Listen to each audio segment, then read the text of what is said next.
See you back in here. You're live. I missed you. Smile here. He's got that smile. Well, he may not have missed us.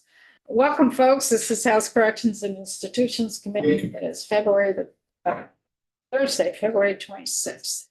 We're going to be working with our council, John Gray, on a draft 1.1 on H 294. And before we get started on that, John, I just want to shift gears a little bit for the Capitol bill. Okay. And I don't know what your time frame is, Sure. but we'll probably be getting into markup for the Capitol bill. And maybe a little bit on the week we come back. I'm not Yep. sure yet because we still have a lot of corrections things, but definitely the following week. Okay. So whenever you You want to have, draft? Yeah. it might be good to start working on a draft because it's set up very different than the draft of Yep. last year. And I just don't want you to be caught at the last minute doing whatever. But I don't know how long we'll be spending in markup. I think we still have a lot of moving pieces to deal with on that. Sounds good. One thing, I know John has incorporated some language here based on our conversation yesterday. And also, I want to give Troy a chance to kind of lay the groundwork a little bit because Troy had some thoughts on how we could move forward with the telecom services and corrections.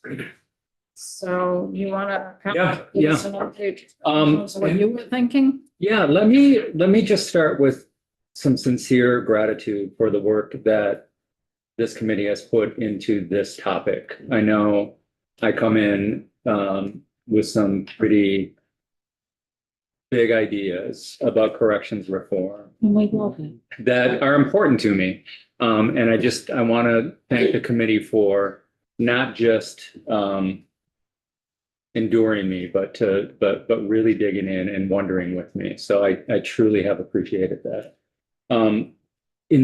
I think it became apparent to me, I don't know, at some point over the past 8 weeks that getting in this budget climate, getting anything that actually turned into a no-cost calls or a real divestment from the prison profit industry was not going to happen because it would have taken some cash, probably around $500,000 alone for a telecom. I started thinking about what a pivot would look like, where I could keep this topic sort of alive and ready to tee off if I'm reelected and come back next year.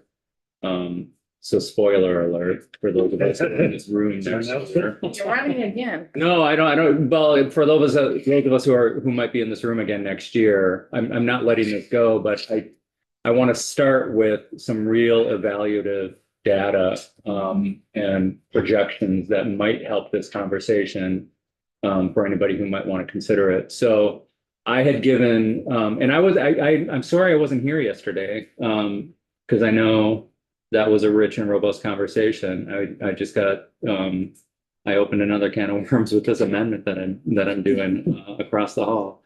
UFOs? No. Did that. So yeah, I apologize for not being part of that conversation. But I had already drafted like what a pivot would look like, what an evaluation would look like, an evaluation option to the telecom, especially. And I had given some of that language to Alice, and I gave it to John after your meeting last night. So to John's credit, I'm really glad he began with your testimony because I think that's a much better way to start this. So I'm new, a little fresh yet on reading the outcomes of what you all talked about yesterday that John turned into a new statute. And I'm still marrying that with kind of my original thoughts on what an evaluation, project would look like. So that's going to be spinning in my head as we do. I'll be thinking and talking a lot at the same time, and that often doesn't work out well for me. Is that what a whirling dervish Yeah. is? So, yeah. Thank you. Yeah. So John, I'm gonna turn it over to you. Perfect. Office here. So, John Gray, Office of Legislative Counsel, really helpful intro and very helpful material from Representative Hedrick. Just to state the obvious here, nothing about the differences in the language that you see here and in Representative Hedrick's proposal that he shared somewhat is a rejection of anything in Representative Hedrick's.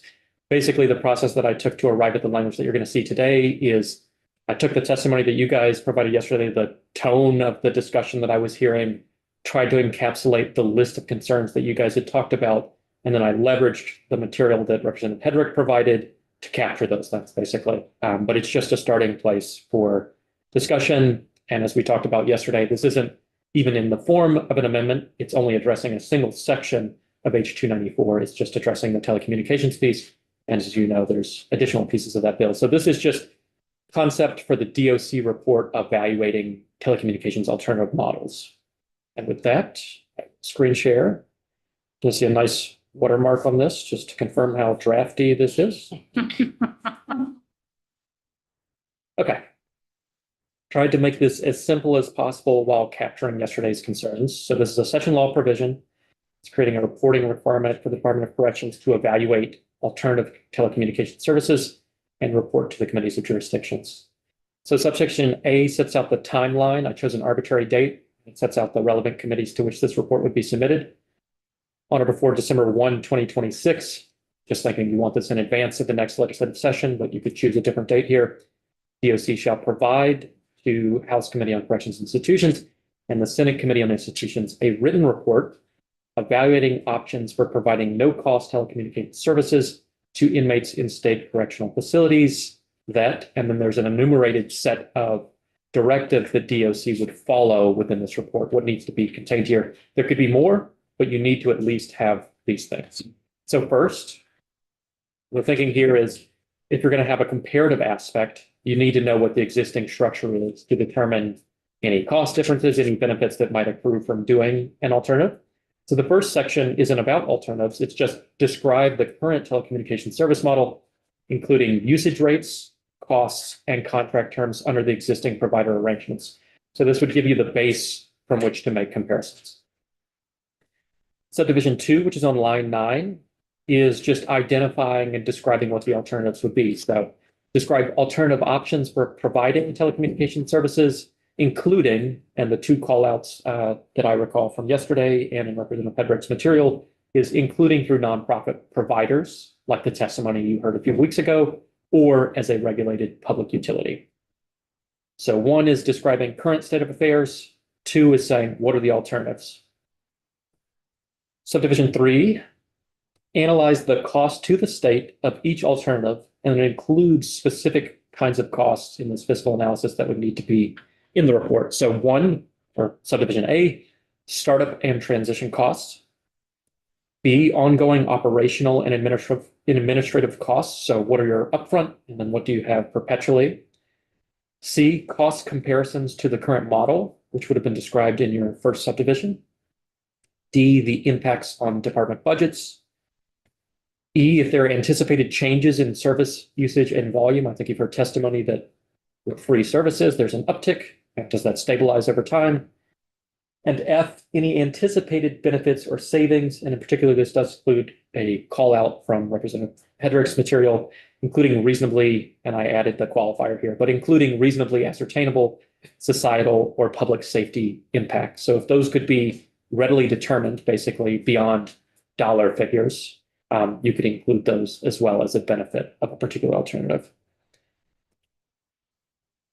So again, 1 is just calling out what's the current structure. 2 is what are the alternatives. 3 is cost analysis for each. 4, this is a particular piece that had a good bit of airtime yesterday, evaluating the options for mitigating the costs associated with alternatives, including through limitations on usage. So there's a discussion around whether this should be unlimited free service or might you cap. As you can imagine, there would be different ways to cap. It might be a cap within a particular time period over a particular time period. It might be a cap there's all kinds of ways that you could introduce limitations. So what should be considered there? Lastly, on page 2, identify implementation, operational, and transition considerations for each alternative, including A, administrative, technological, and contractual requirements. What are the hurdles that are going to have to be jumped through to pursue any of these? B, what kinds of operational changes would be required? C, what kind of timeline? And D, any required statutory, regulatory, or policy updates. Before we get to B, the thing I did want to flag about the whole structure of this report is the sense I had from the tone yesterday is there was a question asked about outright recommendations or whether these are considerations being provided by the department. And the way I was reading the room is that there was an appetite for considerations as opposed to the DOC taking a particular position. But just know that that is the way that the report is structured, is identifying considerations, giving a list essentially of options, telling what the cost would be, and then be sort of up to the legislature. I mean, it's always up to the legislature what to do, but in this case, it would be up to the legislature to sort among those options. But you could pursue a different structure where you actually outright ask for recommendations. Subsection B is kind of the loosest part of that. I wasn't sure how built out to make this role, but I knew that there was an appetite to include justice oversight. So subsection B says A speaks to the report that's provided by a particular date, and B says DOC is to provide regular updates on that evaluation of alternative models to the Joint Legislative Justice Oversight Committee for their analysis and input. It doesn't mandate a particular amount of participation. The thing I was trying to balance in drafting this is keeping this housed within DOC. It's a DOC report, but how to include justice oversight. And so this just says regularly update, and there will be analysis and input. As we know, justice oversight overlooks DOC in the first instance, so I don't know the extent to which they would be receiving reports on this in the first place. If we keep going down this path, or depending on appetite, one way to approach this might be to think about the other kinds of updates that justice oversight receives on other programs ongoing, and looking for the statutory language that backs those up, or if there's an informal agreement on those fronts, just thinking about how to integrate them into the process. That's the whole of the proposal here, but again, just a starting point for what I heard yesterday, essentially. I think it's a good starting point. There is one small thing that came up yesterday, and I think Kelly concurred, and that is if what's left in the discretionary rec fund, if the people making the decision on how that gets spent would be able to consider telecom, which I think it was your idea, John, actually. But that wouldn't cost anybody anything. You know, if some folks want to direct, and it's not a lot, but we might be able to direct some telecom availability over vis-a-vis the rec fund.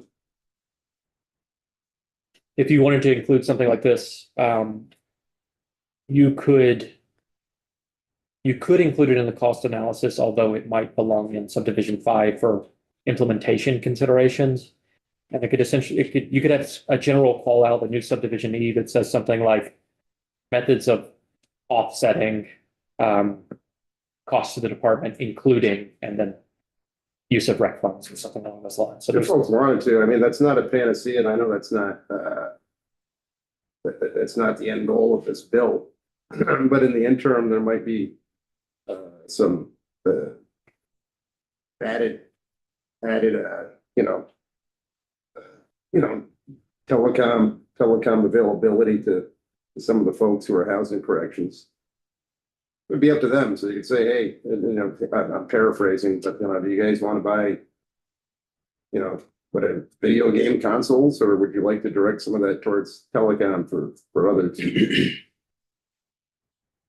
How much is left over? Because it goes to pay for the rec directors and all the facilities.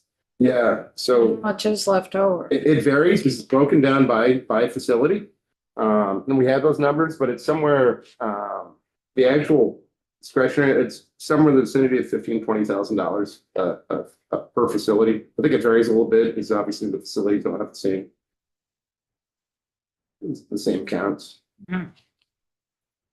Yeah, how would you divvy that up, do you think, Joe? I'm just trying to think through that. Like, would it be like an equal amount on everybody's, or is it a cap that you hit? I'm just thinking like I the don't know. equity issue about some people making way more phone calls than others, right? Yeah, that's a good question. I don't know. And I think a key element there would be that there is some input from inmates on how that's spent, and that would have to be a decision that they would make, and that's I'm not sure. Yeah. I'm not sure, but just for it to be an options, I don't think it is an option for them right now. Maybe they would want that instead of a couple of volleyballs. It's something to look at, doesn't, this is all something to Or- look at. What do you think? Try. That's a big question, Mary. What do What I was the think? question? What do you It's think, a- Troy? Yes. I wanna, I'm gonna get a little philosophical, and it's not anything that will surprise anybody. For me, this question is more than a fiscal question. It's a values-based question. So this won't surprise anybody, but I think we overuse incarceration. And I think when a state determines that that we're going to take away the liberty of somebody, that creates an obligation. And if we want to call incarceration rehabilitative, that's a very values-based approach to incarceration. And it's not merely warehousing folks at the cheapest cost. I think that's abhorrent.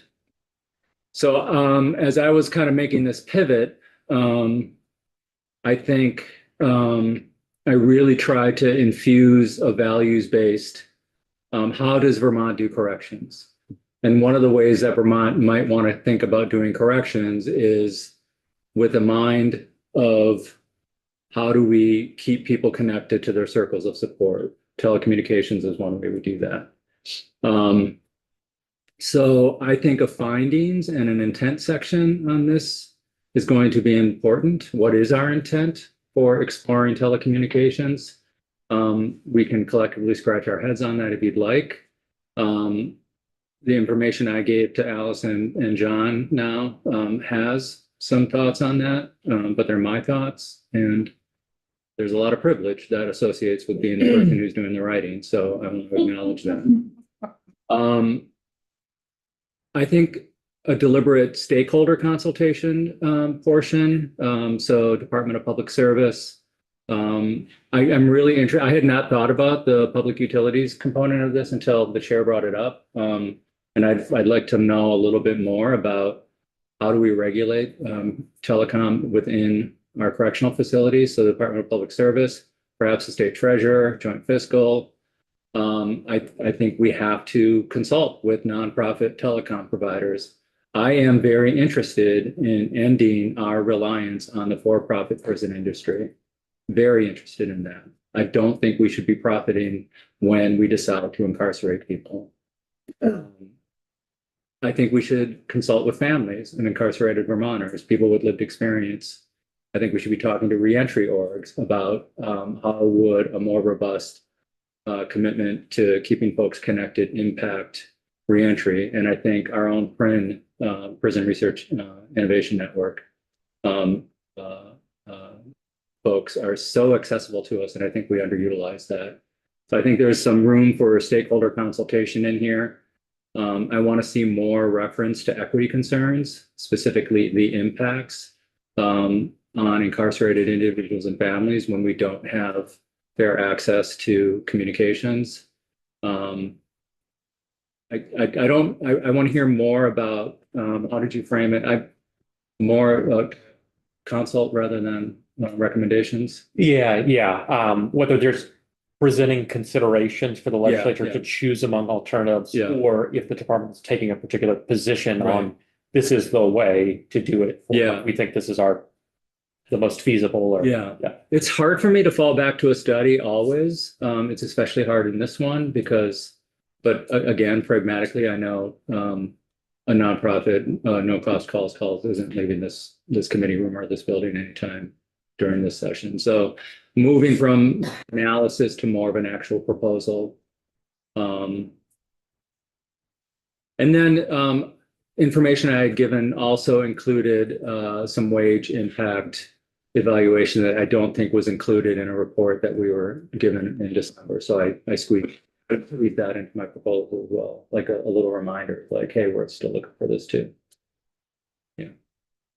So that's the big umbrella. I have details on all of this, as you can imagine. But I've been thinking about this pivot a lot longer than the committee has. Thoughts? Doesn't sound unreasonable to incorporate some of that into the draft we have, right? It's, Do you want to send, Troy, do you want to, I've got your email here. You want me to forward that Sure. to the committee I mean, so that they can see? okay, it's 4.5 pages. So No, this is, I'm not, no, it's, my little draft. well, I'm looking at what you It's- said this morning. Do you have any carpal tunnel He has defined terms. He's got defined terms. I'm looking at your email. I know what Cal's Order Doing of here. Oh, 11, that's what I was just reading from. That's what you were reading from. Yeah, It's yeah. That's what I was Tolstoy. wondering, if Yeah. it would be worth sending to the committee so they Sure. know what your Yeah. thoughts are. But you can send the actual document if you want, but that's, Reserve judgment on it. that's, yeah, I'll defer to the chair.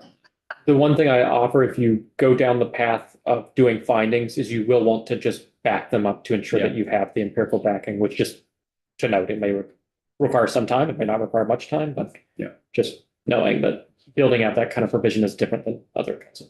But you know, I'm just thinking if this to go, I think it would be very helpful to bring it before the Justice Oversight Committee. I really do. I think to do that would be by put a date in instead of regular updates. I would put something October 15th or something, and then, or September 15th, something like that. Because then it gives the committee time to possibly do more testimony on it, possibly make a recommendation. And conceivably, under the deadline that's currently set, it's a deadline just for the due date of the report. So technically DOC could wait until November to start doing it. And then the regular updates would be over the course of 1 month, rather than, So I would do that, but I think if we had, I don't know if it'd be, I guess it would we have legislative intent instead of a finding? To kind of encapsulate why we're looking at this. What are the underlying factors that are at play here? And what's the underlying goal that we're looking at? Because I'm on the Joint Justice Oversight Committee. And this isn't in their, this topic's not on their horizon. Yeah. They're not aware of this at all. So that's why I'm thinking if there was an intent language or something to kind of phrase why we're looking at this, will help gauge the conversation and can help folks focus. But I wouldn't go into a lot of detail. I Yeah, I think the intent gets at that values-based sort of why question that's important to me. Yeah. Which is where I was sort of going. I can think of at least 2 goals or motivations for doing something like this. You probably have a longer list than I do. The 2 that come to my mind is we want to reduce recidivism, whatever the new definition is, and we want to reduce the risk of the incarcerated population and or those who are managing them from conflict. There may be others, Right. but those goals have to be weighed against the cost of this added feature of incarceration. Because where I do want to see rehabilitation as much as possible,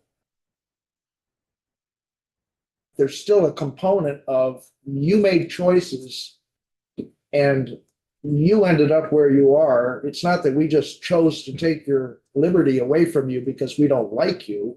You made choices, now you're living with the results of your choices. So that's the balancing act that I think the public is going to expect us to do, to rationalize $500,000, $1 million a year for telephone services across the state of Vermont. So I guess the bottom line is I think we need to upfront understand what goals we are aiming for and how we can measure that through this pilot program.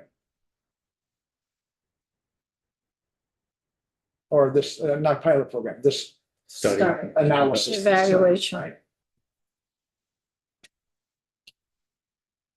Other folks, Yeah, should we just jump in? Or are we doing Yeah. hands chair? What's your, Yeah, yeah. let's go for it. I don't know. I'm thinking about that, Kevin. And first of all, I do think there are more than two, but in a way, who cares what the number is, right? But, there are going to be wider knock-on effects, not just in jail when they're out of jail, but also like to their families when they're in jail. How is their kid being brought up if they have one?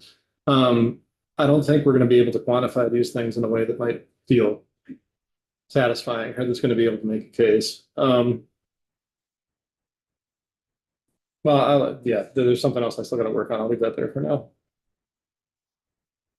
And I would agree with you that it'll be difficult. Right. But if we can't rationalize why more money over the $114,000 per person is being spent, But I think we just have. I'm sorry, But I think we just have. I think you're using rationalize in a different way than I am, perhaps. we have. And I guess then another question is, if we are, to the degree that we're talking about numbers, is it more satisfying wherever you are to your position? What if we said phone calls are free, but not video calls or something? You know what I mean? Like, Oh, is yeah. that the kind of thing that you're looking for? Yeah, there's levels, no doubt about it. But if we can't quantify the benefit of an additional expense, I don't think we're doing our job. I don't think we can As quantify the difficult as benefit it of is. recreation. What's that? I don't think we can quantify the benefit of recreation and say it's worth $1,000 or $1 million, and so you could pull that too. I mean, you can keep pulling things if you can't count the result. You know what I mean? And now I'm going on a tangent. Yeah. Right now, our education in Vermont is almost at the top of the United States of America, but our results are not. So that is. So we kept adding and adding, and I'm just concerned that we might be doing that here. So if we can't measure the effectiveness, then we're going to find ourselves in the same situation we are with education, as an example. Education is a very large ball of wax that I've learned a fair bit about, and I don't think we can solve it in this You don't want to community go right there, now. Brad. I'm simply using it as an example of why I think we need to be able to measure, or at least project what we think the benefit is for the costs. That's all. Because individual cells, Yeah. could be a better use of money than giving them communication, as an example. I fear that we may end up unsuccessfully measuring the wrong things in the wrong way. That's very, I don't know how to do it. I'm just saying, I think that needs to be our goal as legislators. Otherwise, we're just throwing money at feel-good things. And I'm not saying this is just feel good. I'm just saying if we can't measure it, I think it's going to be hard to rationalize it to the voting public, because the voting public is bleeding over taxes. We're losing population for many reasons, but that's a big one. And if population continues to decline in Vermont, we will never fix the problem. We will simply be plugging holes forever, which is not a good way to make progress. Gina and then Connor. I don't think there's any way to quantify the impact of communication on a given population. There's just no way to quantify that. I think that you can definitely make a solid argument that people that maintain connections with their family and folks that are outside of the DOC has an immeasurable impact on folks being able to reintegrate.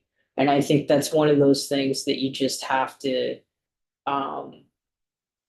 trust in the situation. And I completely respect what you're saying, but you can't make the comparison to like outcomes in education to something like this, because you're talking about something that's just not quantifiable, but the impacts can be beyond anything that you could imagine. You know, I mean, if you've got somebody that's coming back into the community, that's maintained relationships with people, their success rate, I mean, I just don't think it takes a lot of hard analysis to understand that those folks are gonna do better when they're released, if they're able to maintain those relationships. And I totally agree. We have to be able to justify our costs in a lot of things, but I just don't think that there's a way to get a metric for this. I think you just have to trust that folks are better off if they can maintain relationships with family and peers and other members of the community coming out of incarceration. And it's certainly willing to have conversation with you on many other things. I think we could cut DOC, but that's a different conversation. But I think that this one is something that really creates a continuity that you can't put a price tag on. Connor and then James. I can quantify it going from a different angle here, right? So a household in America with an incarcerated loved one in it, on average, loses about $22,000 a year, right? These are generally low-income families. So for me, it's very easy to quantify how much we're paying on telecoms because it's not the inmate paying, it's generally their families. It's not a perfect sync up, but if they're paying another couple grand on that, we're putting a tax on the people who can least afford it. Like the people you're talking about, Kevin, right? Low-income Vermonters are getting taxed by this status quo, and we can remedy that with this. So just from another angle, I'm taking the inmate out of it and thinking of their families. James? Okay, so on a quantifiable aspect, you can actually quantify it. There's probably nothing in human history that has not been studied, including this. There are, I don't know if there's a ton, but there are studies about this issue and many other issues. You can go to different organizations. I mean, you guys can look it up. You can just type into Google. It's there. Whether or not we agree with an outcome or not, I mean, whether it's quantitative, qualitative, blah, blah, blah, you can go out through all the peer reviewed, et cetera. But there's a lot of research that's been done on this issue and every other. And what the information tends to say is that the outside communication does, in fact, and we heard this the other day, have a benefit as far as better behavior and outcomes. Whether that is actually true, I don't know, but that's what people have found, and more than one. So that's my gibberish on that. So one thing that Kevin said that might resonate was a decrease in the risk of conflict. And one thing that I think is really important for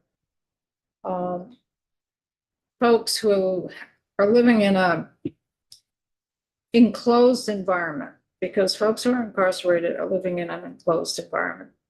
It's like us being on this floor 24/7, 365 days a year with very little outside rec. That's what it's about. And you're living with people that get along with and people you don't get along with, but you're also being supervised by folks. And that's where all your conflicts can come in. And for folks who have limited access to the outside world, and they can keep connected through telephone, through video, whatever it may be, brings down the level of anxiety in that living situation. And it brings down the level of anxiety with our staff.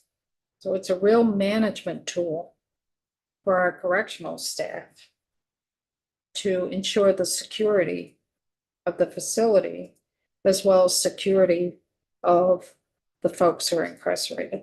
If those folks who don't have access to the outside world know that at least they can connect with their spouse, their partner, their kids, their parents, their grandparents, will decrease that level of anxiety and conflict through the whole system.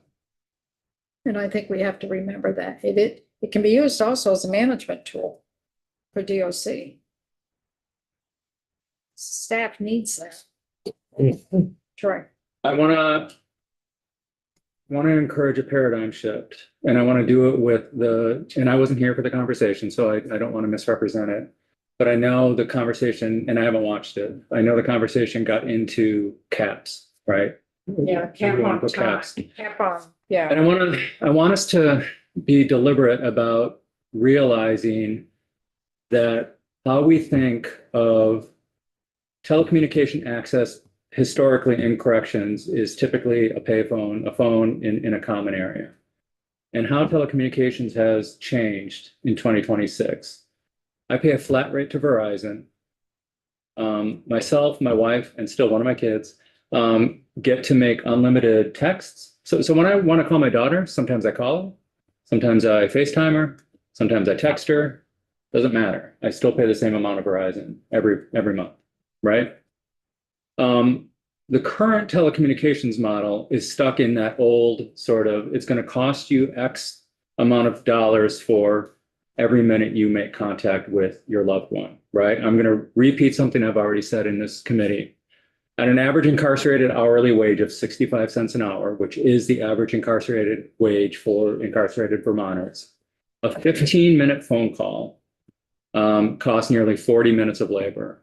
A 30-minute video call based on our current contracts costs more than 7 hours of labor.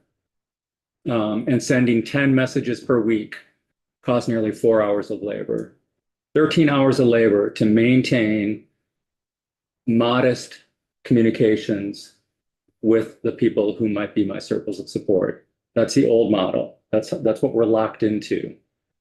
When we look at this as an unearned benefit, which I think is erroneous, to the people we incarcerate, versus a 2026 model of how everybody else in the world communicates based on a monthly fee to Verizon, that's where I want the paradigm shift. And again, back to the values place, how does Vermont want to do incarceration? I'm not saying let's get rid of incarceration. I'm happy to have that conversation if we want to do that. But how does Vermont do incarceration?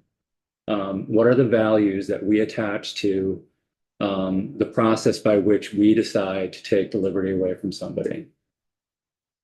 That's where my head is when I'm talking about why these changes are so important. So you bring up a really excellent point. I often do. And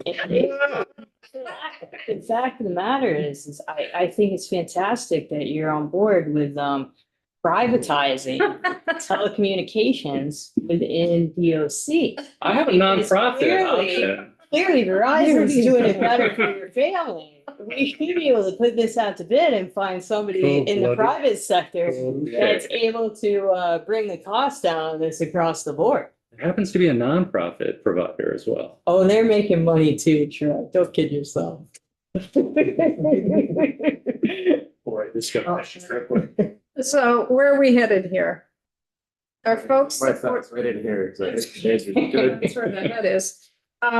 Are people supportive of some paragraph or so of intent language or not? Yes. Oh, sure. Sure. So what should be some of the language in that intent language, and that will help John draft something up. We have a lot of faith in you, John.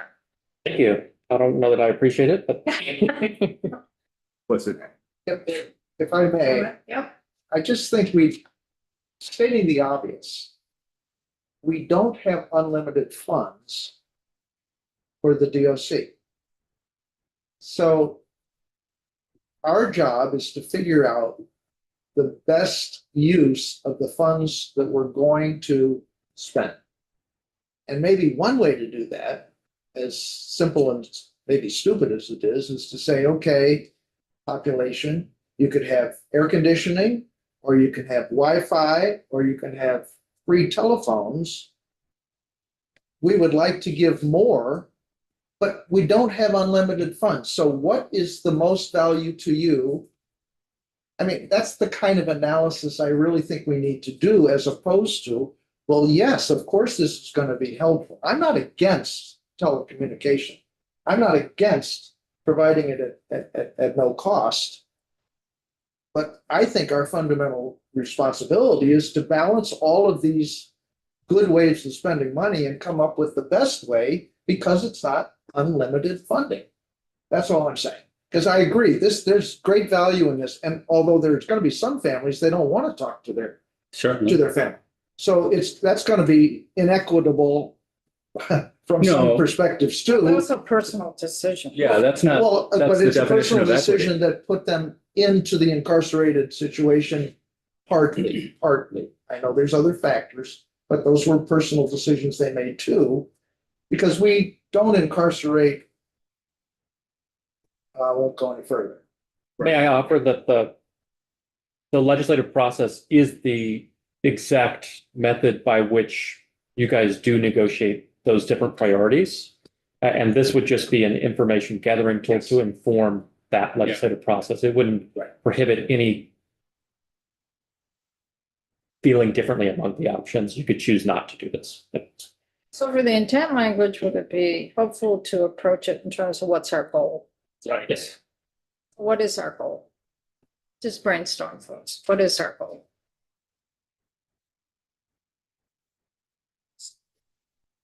Staying in contact with family members? Options and so that contact can be made between families or those closest to children or those closest to the inmate.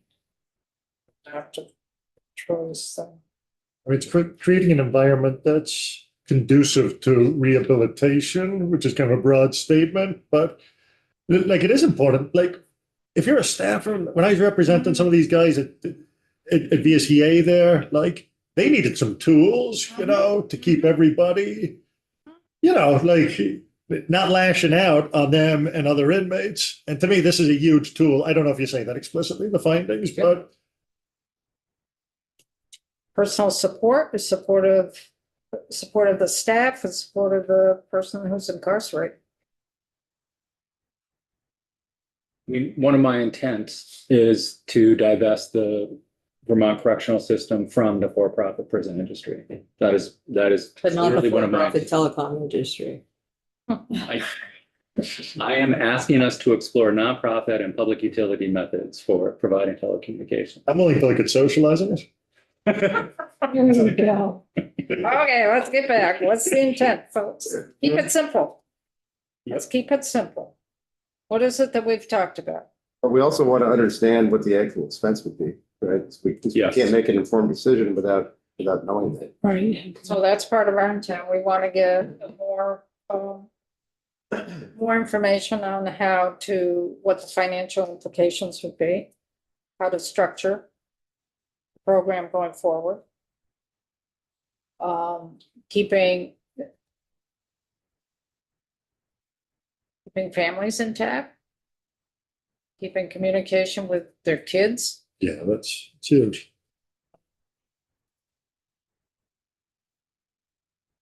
Gina? I also feel like this, in some ways, is a two-part conversation because there are all these benefits to bringing in Wi-Fi and improving the Wi-Fi structure in the prisons that have absolutely nothing to do with outside telecommunications. But that's kind of like one issue. But once that issue is solved, if indeed we do get the Wi-Fi done, then the telecommunication things, it becomes a much smaller number. You know, Yeah, none of that this has to go if this infrastructure, and I think that's the kind of the first thing we need to be tackling is what does that look like? How are we doing that? And that has so many other reasons to do it beyond outside telecommunications. Do you have enough there, John, to work with?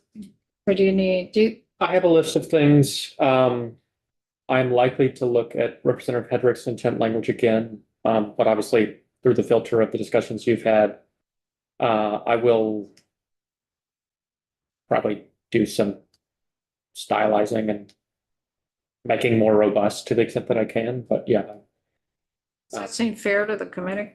Yep. Okay, And we can, of course, just like this draft, we can tweak it once you have something in front of you. But we'll have more drafts. What else? In terms of, the other update you had suggested was September 15th update to say September 15th. justice oversight. Yeah. So what they need to look at, they've got to evaluate options for providing no-cost telecom services. And in doing that, you've got to describe currently what's happening. And then you describe alternative options, including for nonprofit providers or as a regulated public utility. That one, I'm interested in that one. Then you've got to analyze the cost to each of these alternatives. And then it lists 6 items. Are those the correct items? That's 3A through F. Those the correct items.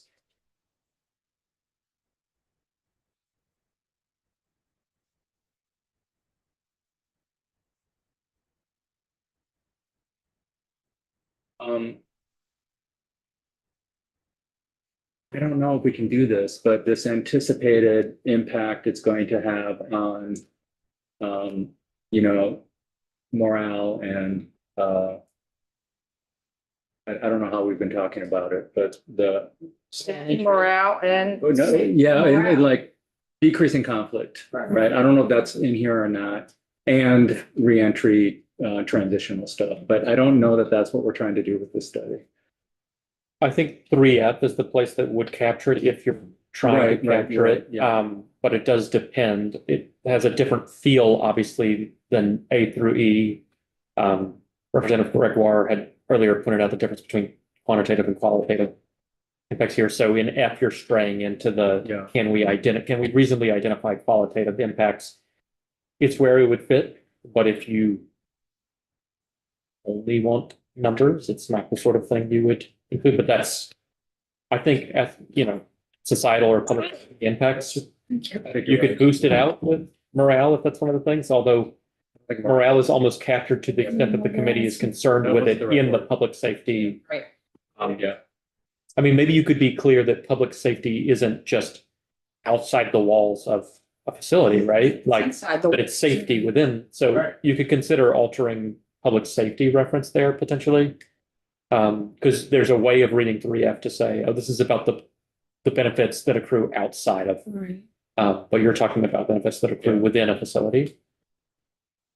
And something about the impact of incarcerated families, and especially on those who, you know, the disproportionate, Financial impact. yeah, Financial impact. yeah, on those who can, some of what Connor was saying. But we have to be careful because DOC may not have the capacity. I know. The question I was going to ask on that front is the extent to which that is an analyzable cost that differentiates different alternatives. It feels like that analysis is about just the difference between current model and any no-cost model, right? So it's kind of a more generic concern about just, is there data to show that a no-cost model reduces, I mean, you could ask in 1, which is the description of the current telecommunications service model. I don't know if it's ascertainable, but where that cost is born. Like it says, describe the current telecommunications service model, including usage rates, costs, and contract terms under existing provider arrangement.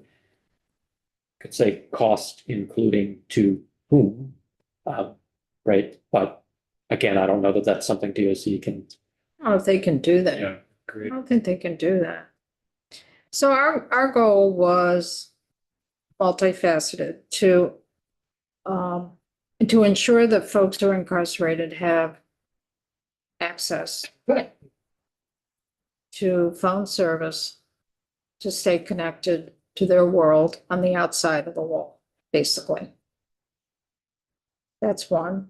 The other concern was if we pick up the cost of telephone calls, would there be a spike in usage? What would the budget be?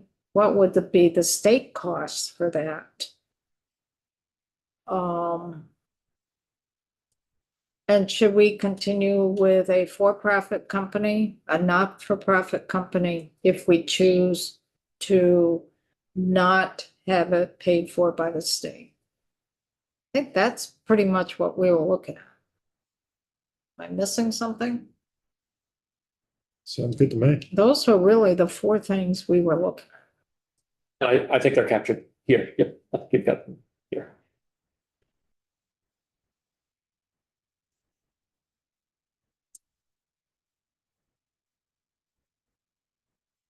So then in four would be evaluating those options for mitigating the costs. Limitation of usage, because we did talk about cap. Do folks still want to look at that? That came up yesterday. And that was a way, because we just didn't know what the cost would be, and we talked about that in the context, if we went ahead and did it, do we put a cap on? And then we shifted to having it evaluated. So do we still want to mention that? I don't know if that Evaluation. conversation is necessary right now. I mean, that may percolate, if you will, you know, in conversations following the outcome of this study, but Should it be part of the study? Or after the fact? Because we did talk about it before we entered into doing an evaluation.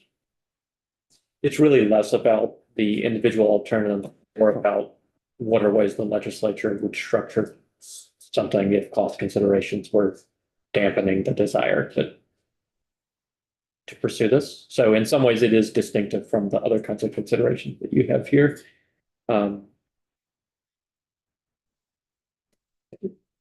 Kevin? It still comes down to where spending funding is more effective. Another alternative would be to expand the docket court more quickly so that those who are detained and are being detained, that population is minimized because they're processed more quickly. That may be a more effective way of using these dollars by changing the system or enhancing the system that they have to go through. That's all I'm saying is that's what we need to be analyzing. And I understand it may be difficult, but if we do a pilot and we're monitoring the numbers of incidences of conflict within and the recidivism on the way out, we should be able to get some data that says what changed to make these improvements.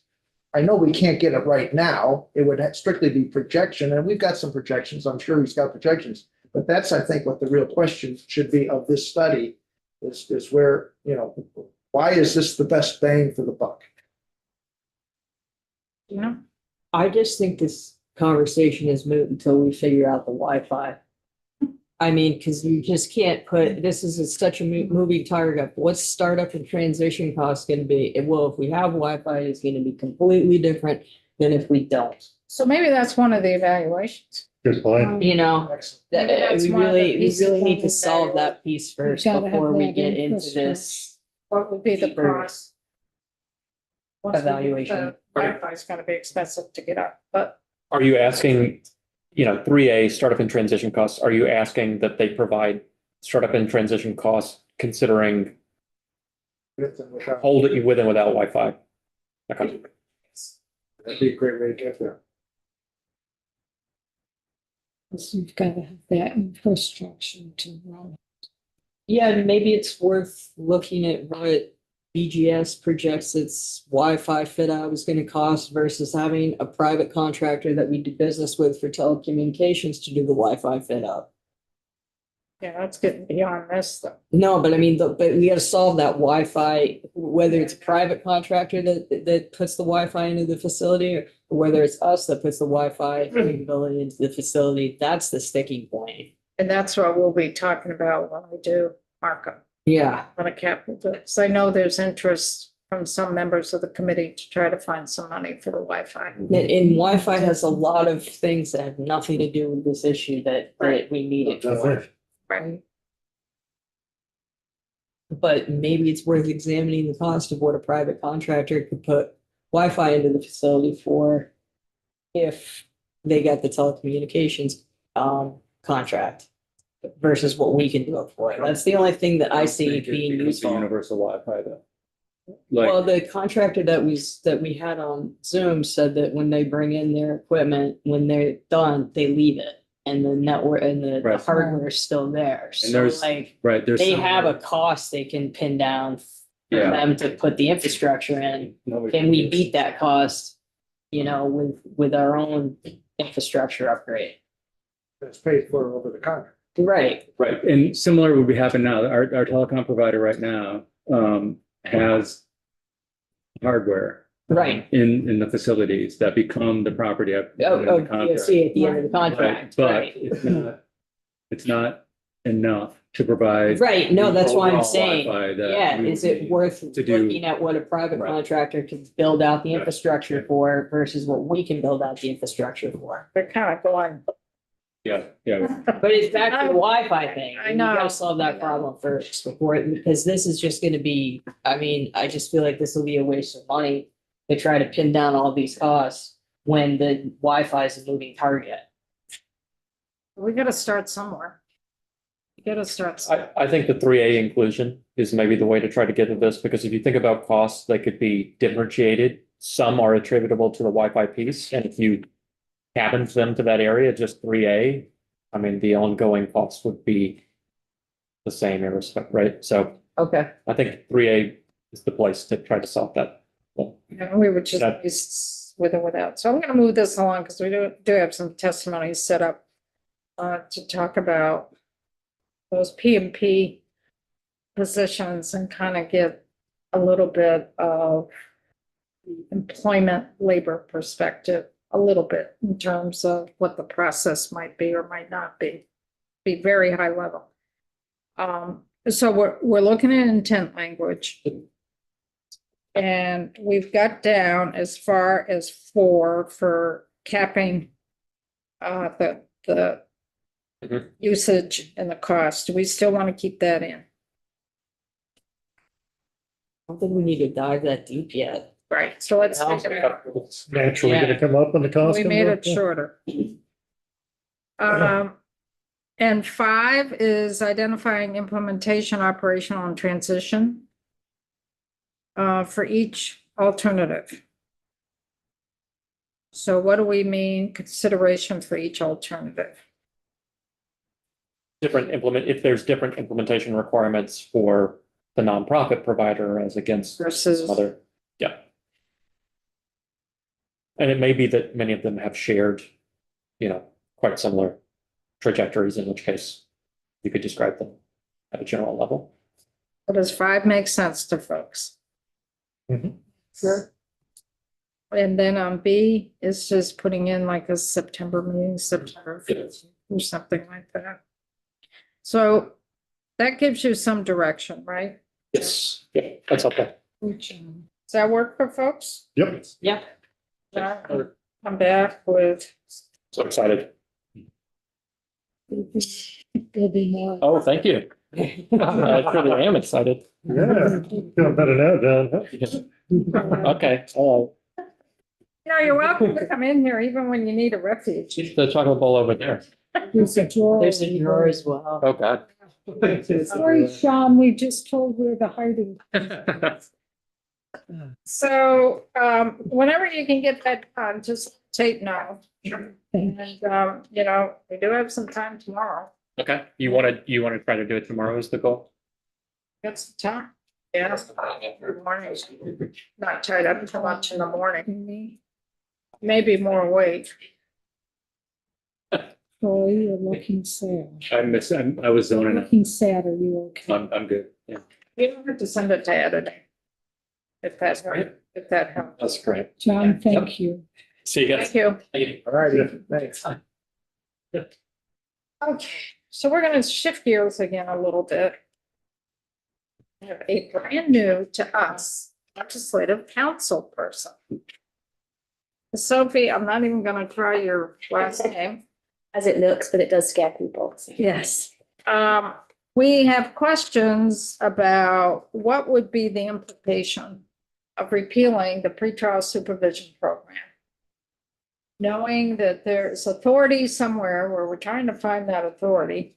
Scott Moore is on this, trying to find it, of hiring 5 folks for the pretrial supervision program.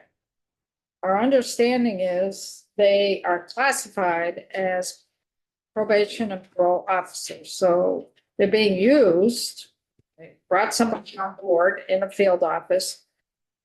And then that particular person could be used for pretrial supervision, or it frees up another PMP officer that may have more skills for pretrial supervision. It frees up that person's time because a new person could take over some of that person's caseload, which then frees them up.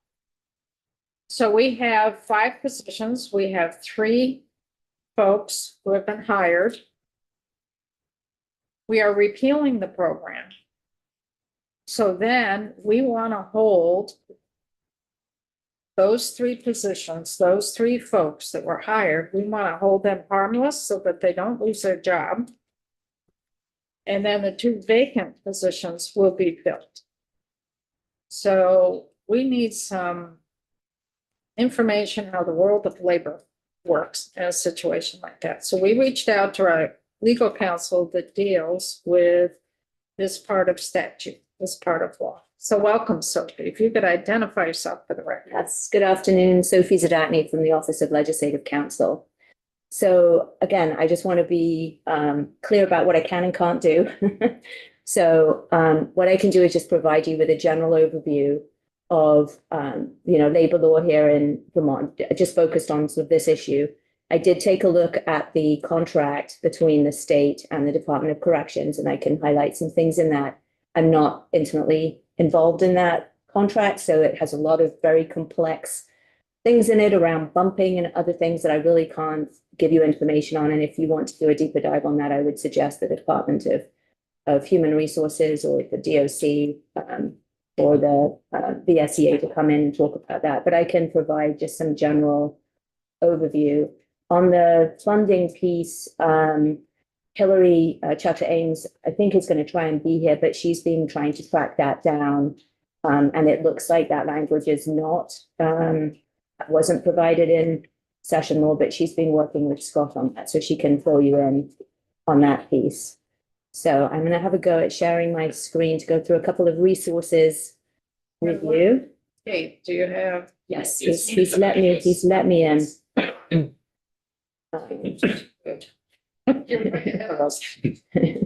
Probably thinks we're a bunch of old people who take a long time to do stuff. You're not here. Yes, we are. All right. So just to start with, just so you're aware, Vermont, for being a very small state, has a lot of collective bargaining laws. So we have 7 of them, which is more than per capita than any other state in the country. The one that we'd be looking at here is the State Employees Labor Relations Act. And that's the one that often most of my labor and employment stuff is, to the extent it involves union stuff, tends to be under SELRA. So when I talk about SELRA, that's what I'm talking about, number 2 on the list. So did that, when it has 1969 in parentheses, is that the year it became effective? Yes. So it's been that long. Right. So private employers are covered by the National Labor Relations Act. So that's all governed at the federal level. The State Labor Relations Act, that first one, is sort of scoops up anything that's explicitly excluded by the National Labor Relations Act. So that would be, it used to include like domestic workers and well, that's the one now that recently you just passed a bill that allows, last session or a couple of sessions ago, you passed a bill to allow domestic workers who work for, if there are 5 or more of them, to unionize, and that would be under number 1. Number 1 is really very rarely used because almost all the public employees are going to fall into one of those other statutes.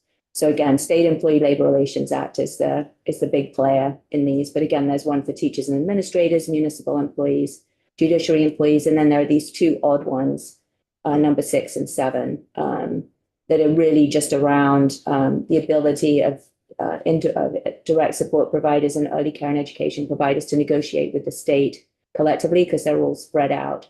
So those aren't sort of your typical labor relations statutes. So that's just to start with. So then under the State Labor Relations Act, Parties negotiate contracts, collective bargaining, and then there are subjects that they're required to bargain over. And we have in Vermont a very expansive definition of bargaining. Some states it's much more narrowly confined. But here, for example, things like working conditions, I mean, almost everything is going to become a working condition. But it explicitly includes, as highlighted there, reduction in force procedures. So if you're in a situation where the state is going to be laying someone off, that how you do that is then negotiated at the bargaining table around what the procedures are going to be, you know, who's picked. If you've got to lay off 3 people, you've got 10 people in that position, which are the 3 that get laid off, et cetera. All that stuff gets negotiated at the table. So a lot of the answers to the questions you have are not going to be in state statute, because the statute just says you, the parties, need to go and negotiate that. So then you have to look at the actual contract that's being negotiated. So the contract that is currently in place is, again, between the state and the State Employees Association. I'm just there's a lot here, so I don't want to make anyone ill. Motion 6, running through it. So management rights in a contract, you usually have what's called management rights, and that carves out like what management can do on their own without having to negotiate. But again, understanding in Vermont, you pretty much are going to have to negotiate almost anything that you do that could arguably be a working condition. And the management rights in this particular contract, so this is the one with the Department of Corrections, explicitly provides that consistent with statutory authority, the state may contract out work, et cetera, et cetera. They may discontinue services or programs in whole or in part. And as a result of such discontinuance, then a permanent status employee, I'm assuming for purposes of this conversation, that the individuals you're talking about are considered permanent employees within the state system, will have reduction in force rights. And then again, down here, the employer may determine that a reduction in force is necessary due to lack of work or otherwise pursuant to management rights. So again, if positions go away, that's a management right to decide we don't need these positions any longer, or if the legislature says, you know, these positions aren't good any longer, we don't need them, then that's the management has the right to make that determination, but then how you actually implement that then gets negotiated. So let me stop you there, because so that would be a question for the committee to ask DOC for those 3 folks that have been hired. By repealing pretrial supervision, would that result in the lack of work for those 3 folks? That would be a question we would need to ask and get an answer to. I don't know if you're ready to answer that or not, Emily, but Well, I think we've spoken about this multiple times, which is that there is certainly other work for these staff members to do. It just wouldn't be in the realm of pretrial supervision. And whether that is, you know, taking from other people's caseloads or doing some sort of special project like the accountability court, we could certainly find full-time employment for them. but those 3 folks, 2 are not going to be in the area where the accountability court will be. One in Burlington would be. So for those 2, is there enough work in those offices to keep those folks on? I think the very simple answer is yes, there would certainly be work for them, whether it's, again, caseloads. We've recently implemented the 1115 waiver, which has taken up a lot of time from our field staff too. So it likely make other people's loads lighter and certainly enough to fill someone's day. So let me just keep going here, because I think this might help as well. So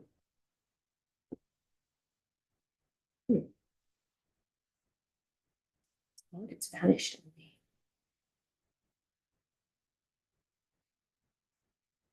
Sorry, I hope no one's watching and then they get a motion sick. All right, so generally speaking, and again, this isn't talking about this specific contract, but generally speaking, if positions get eliminated, like we don't need these positions or these positions are no longer funded, whatever it may be, the positions are eliminated. And then what happens is really that's the start of a process to then have a conversation with the union around what happens to those individuals. So those positions may be eliminated, but to me, the way to think about it is that's the beginning of the conversation. So you may get to some of the questions you were just raising as part of that conversation. The positions themselves may close, but then you get into reduction in force. So again, once you've decided we're eliminating however many positions, let's say 3 positions, then you get into this part of the contract, which is how do we ensure an equitable and consistent treatment of classified employees when a reduction in force occurs? So again, I'm assuming these are permanent status employees and covered by the contract. And then there are different methods that you look at for how you make the decision. But as a practical matter, the department would then be letting the SEA know before they send out any notices. They would give them a heads up, these 3 positions are being closed or being, we don't need them anymore. And then again, as you see here in subsection 2, given the VSEA is then given opportunity to discuss alternatives. So that could be, instead of closing, I mean, not in this necessary situation, if these positions go away, they're going away, but sometimes it might be like, instead of these positions going away, what about if we, switched up and did that, right? So again, this is part of a conversation that then happens between management and the unions. We have a question here, Mary. Yes, we talked yesterday about, I think one of the folks that was hired was a longstanding state employee and did switch over to this job to be a positive part of going forward. So my thing was, I want to hold this person harmless, not to, lose any of what the he or she, I'm not sure which, had worked all these years for, and then going back to a starting point of starting all over would not be especially where I would want to go. I want them held harmless. So the contract has a lot of information in here around what happens with that. And there are bumping rights, there's all kinds of things. So So that's if the position goes away.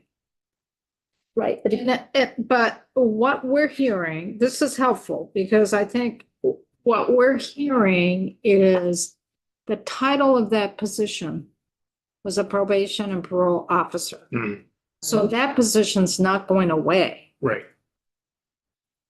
The role that officer was going to do is going away. But that position title that they were hired for is not going away. The question is there going to be enough work for the person to do as a P&P officer? Once pretrial is repealed, is there going to be enough work left for that person to do in the P&P field office? That's the question. So I think under the contract, again, it's super detailed. I'm not going to go through all of this. And again, I'm not familiar, don't have a lot of familiarity with this particular contract. But again, it has a lot of procedures in here that you would work through. So again, if you're talking about 3 individuals that have the same job title as other people, then there may be, then you'd be looking at seniority, you might be looking at performance. You would then be looking at, again, if you had to eliminate 3 of those positions, who would the Eliminating the positions. Right, but so say you have 3 people whose pretrial work is going away, but they've got this other title and there's a bigger group of employees in that group, then you may be looking at, who's the least senior, who would, out of that whole group, who would lose their job. But again, this is all part of a discussion that would be had with the union in terms of following the contract and making sure, these are super detailed provisions to make sure, and they've been negotiated by the parties. And so essentially you just work through the provisions to figure out how that would be. And again, this contract has, bumping rights and other things in here. So again, that typically protects more senior people. So if they've switched, and again, this is a very detailed contract that you would want to have somebody in that would really talk through for these particular individuals, how they would be impacted. I just wanted to reassure you that, there is a contract, there's extensive procedures if there's a shift around in positions in terms of, who lands up in which position. And again, there'll be some management right in terms of reallocation of workload, but that all gets negotiated with the unions. Again, you provide notice to the unions that these 3, positions in pretrial, however you want to classify it, but these 3 positions are being impacted, and then there would be a conversation around how does that get worked out? But it sounds as if there's enough work, so it may just be a question of, who gets moved where. James? Well, first, Connor, were you gonna talk about this or not? No, Okay. I can maybe offer some things on the contract later, but. Okay, because you might say more intelligent things than me. So I had the same understanding that these jobs aren't even they're classified as B&P jobs, so they're not even being reclassified. I'm My kind of aiming understanding. at my friend over there. Yeah, I think it's accurate. What I'm really concerned about, Chair, is that the statute or somewhere in statute authorized the 5 positions for the. Which we're trying to find. So I just want to make sure that those positions don't go away. Right. Right. In terms of whether there is workload for them or whether they can, assume the job title of probation and parole officer instead of pretrial supervision officer, that's not a concern. Okay. I think we're pretty clear for those 5 Right, positions, we want to keep them. yes. And we appreciate that. Yeah. I think My, my guess is, not trying to speak for Haley, but if the department is gifted 5 positions, they're gonna want to hang on to them, right? They Like, want the yeah. 7 on top of that. Yeah, but the workload issue it's very real. And yeah, I mean, the way I believe it would work, if they're all the equivalent position there, bumping rights would set in. If- So in Burlington, as an if Rick said example, if you riff somebody, bumping rights would kick in. But it wouldn't necessarily be the person who just got appointed to one of those positions, right? If you had to eliminate a position for lack of work or lack of funds, like in the case of Burlington, you had a long-term employee switch into a PMP2 position, I think it was. They would be okay. It would be somebody else's position who was eliminated because they started state service at the earliest date there, I think. Typically, the union contracts are going to favor the more senior employees. But in this situation, is there going to be bumping? Only if they riff somebody, but it doesn't sound like I they're don't necessarily think they riffing would somebody. riff Somebody, because riff someone due to lack of work. Yeah, I don't think. Again, why are they getting rid of jobs? I don't think it does make I was sense. gonna Like, say like, that wouldn't be a problem. the problem is like, if it's up in Newport, I bet the department might prefer in some cases to move a position down to Bennington. Yeah. And that's where it gets a little sticky, right? Because the caseloads might be higher in But Bennington. we've got, So now we've kind of saddled the department with excess positions in places they don't need it as much as other places. but we do have 2 vacancies. We do, yeah. Of the 5, there's only 3 that have been filled. So those other 2, one could go to Rutland, one could go to Bennington, one could go to another county down south. You can also move them, I believe, within a 35-mile radius, which like St. J and Barry are exactly 35 miles. Without it being a geographic riff, I think. So how would we go about, and this may not be a question for you, Sophie, maybe more for DOC. How can we be assured we're not going to lose those 3 folks that have been hired? That's our main concern. Yeah, I don't know who the correct person is to answer that question. I think we need to find the language, which I am frankly having a very hard time finding, but maybe JFO will be more. JFO and Hillary are working on that. I mean, there had to be some authorization somewhere. Even if you went to you're not going to the vacancy pool to get those, are you? Yeah, I think those positions were authorized. There was somewhere they had to Yeah. be. And that's what we're trying to find out, so we can see the language.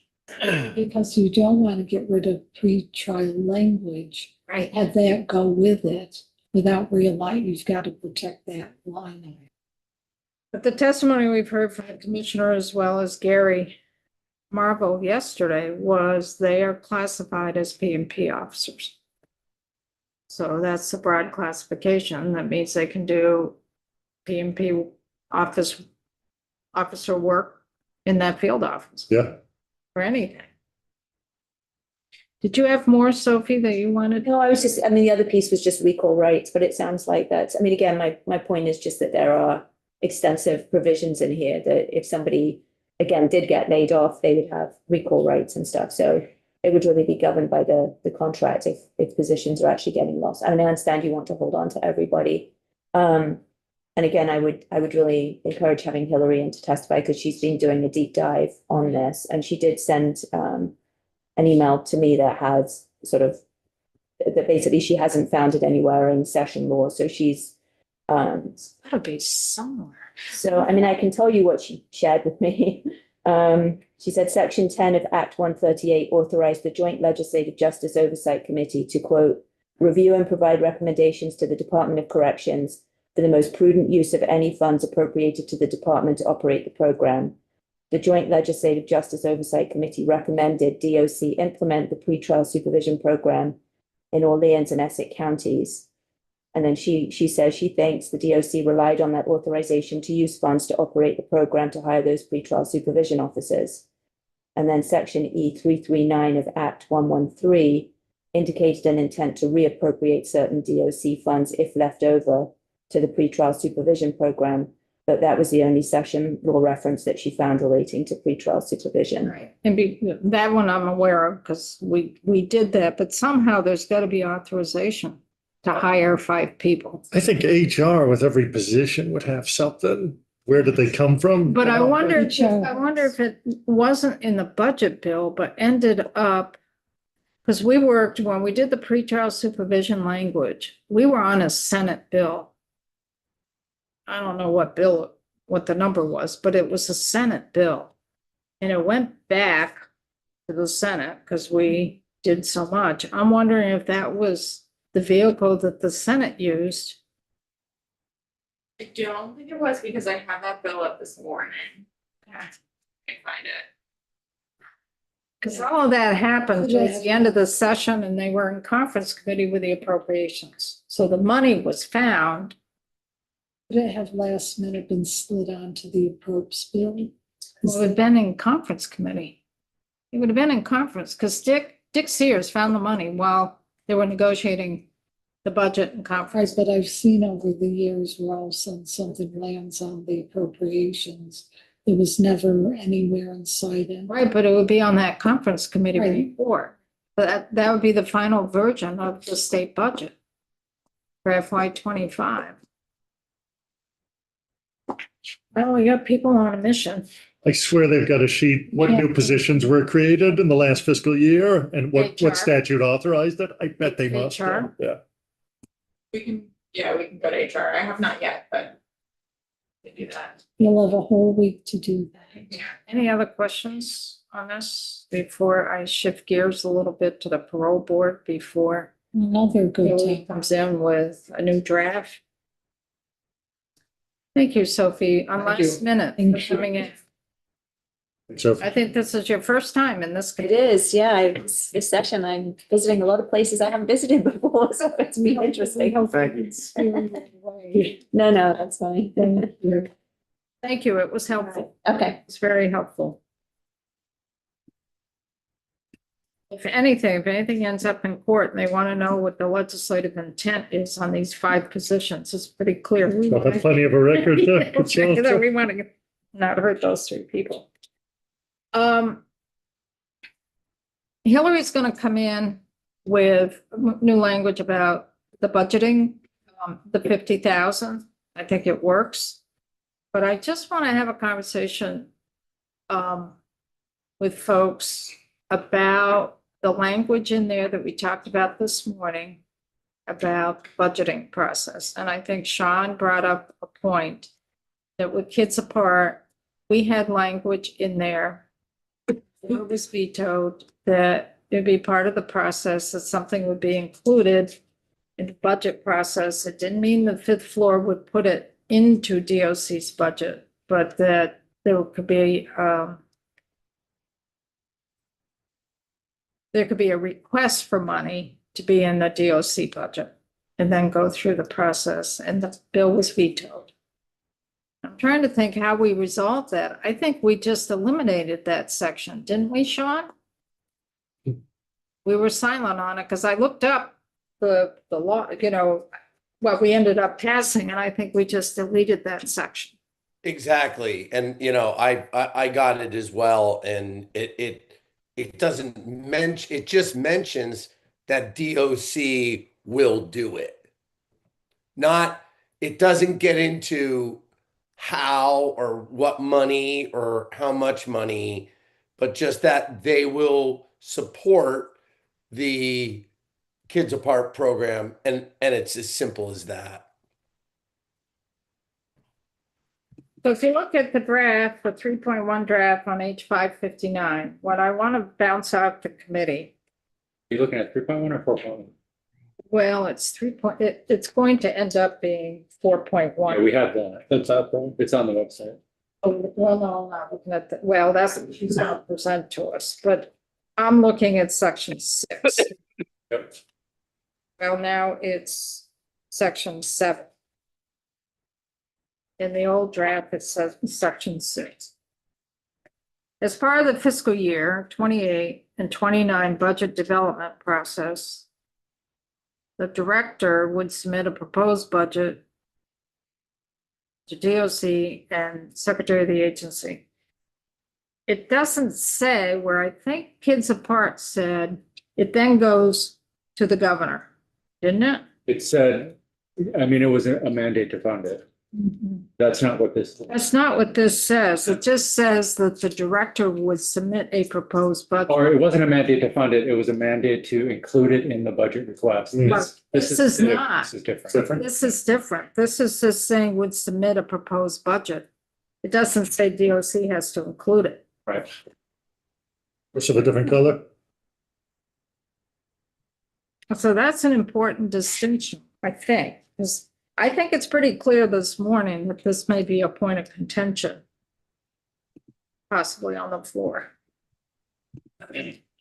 I got, on the floor, I was getting the vibe that Or they're gonna fight it. in we're not committee. gonna spend any money. I Get didn't, that too. yeah. They don't I didn't want- get the sense that this language was the issue.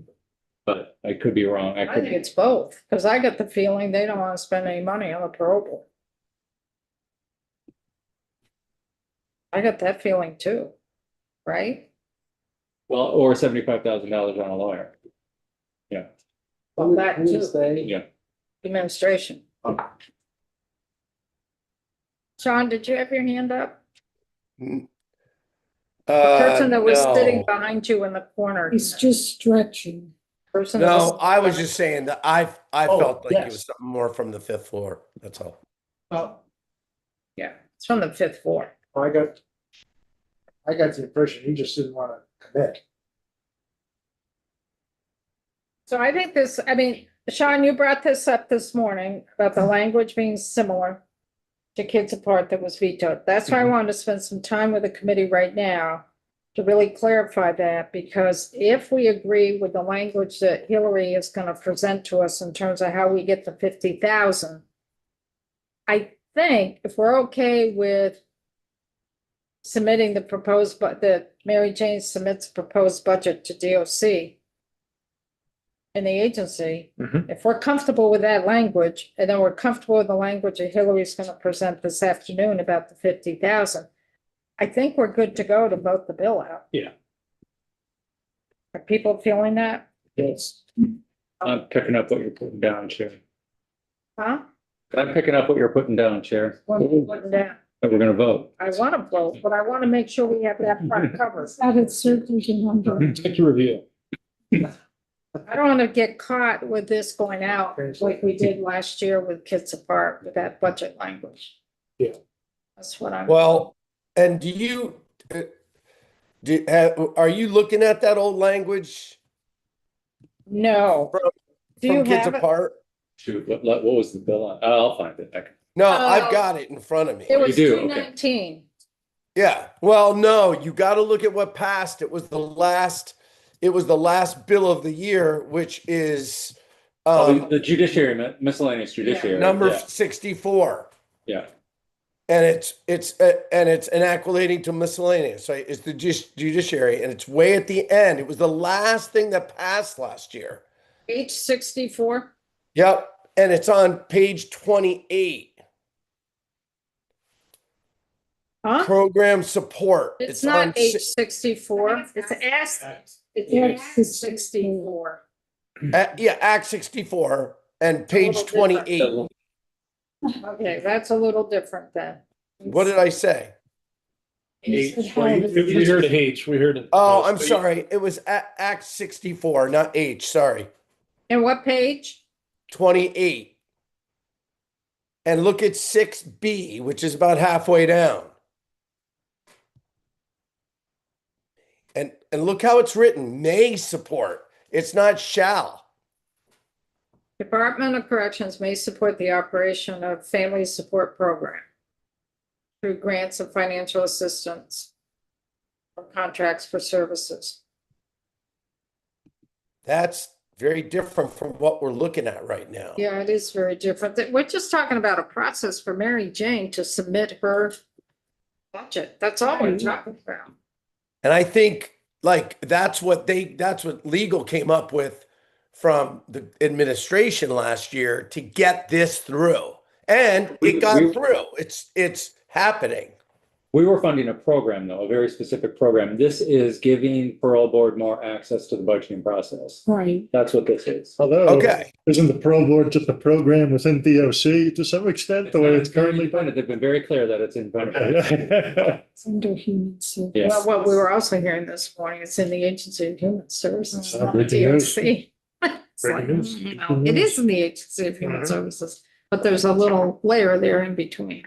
Okay, so if we're okay when Hillary comes in, she's due to come in at 3. Yeah.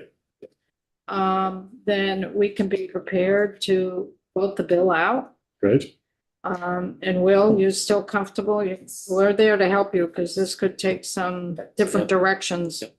The administration is not supportive of, they're not supportive of 50,000 being added, but we'll have appropriate, because it's gotta go to appropriations. For that. Why don't we take a break?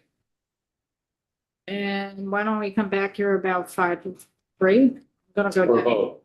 Well, for Hillary to Hillary. present the new language, and then we'll vote. I'm just saying. He's got voting on the brain. And don't No, go I'm just anywhere. saying we should be here. We should Oh, all be no, here. Get in here definitely. at 10 of if you can, well, So 5 I'll of. message Joe. Definitely. everyone. I'm gonna go down and see Trevor. Just to clarify with I him. think we got it